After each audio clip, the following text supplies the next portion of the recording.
So how do we celebrate Lughnasadh? Lughnasadh is usually celebrated on the 1st of August, and it's the first fruits festival, or the beginning of the harvest. It later became Christianized as the Anglo-Saxon loaf mass or lammas, after the bread that was baked from the first crop of wheat or corn.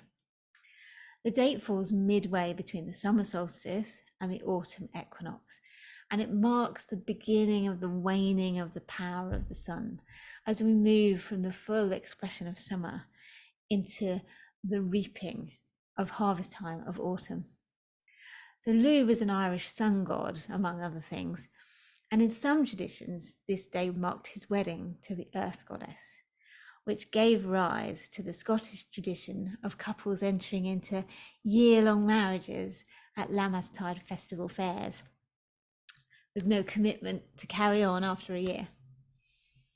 Another story is that Lugh's foster mother, Taltu, I may not be pronouncing that exactly right, she gave her life ploughing and clearing the plains so that the people of Ireland could grow crops.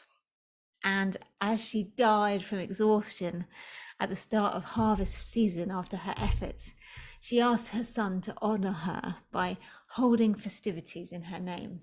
And so fairs, feasts and gatherings were held for Lugh, representing the power of the sun, and for his foster mother.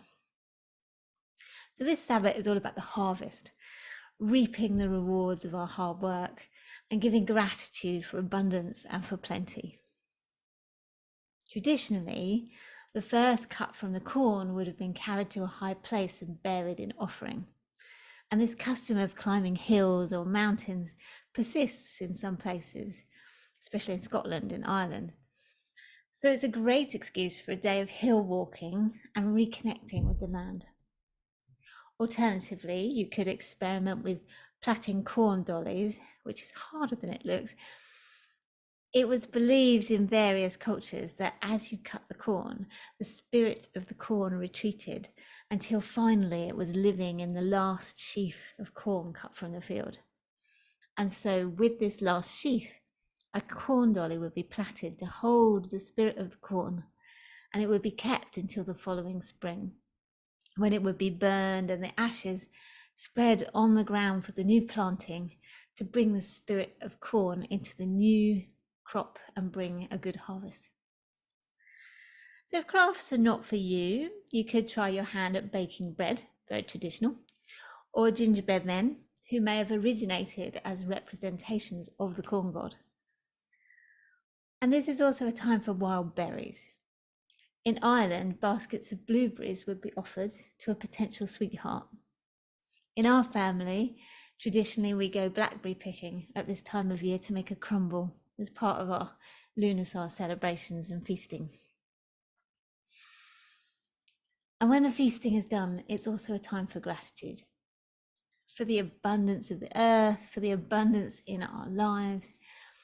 And there's actually increasing scientific evidence that practicing gratitude makes us happier, healthier, more likely to feel warm towards and to help other people, and also increases our resilience, making us better able to deal with difficult times.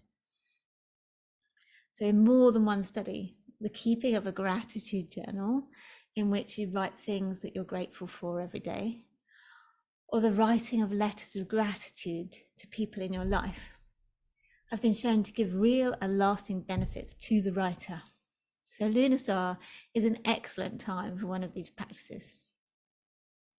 And finally, this time of year is associated with giving to the community. The corn dies so the people can eat. So finding ways to give back to the earth or to the people around you, whether it's a local litter pickup or some volunteer work, can be a really beautiful way to honour the spirit of generosity of this season. However you're celebrating, I hope you have a wonderful Lughnasadh. Like the video if you've enjoyed it, and feel free to subscribe if you want to see more. With so much love.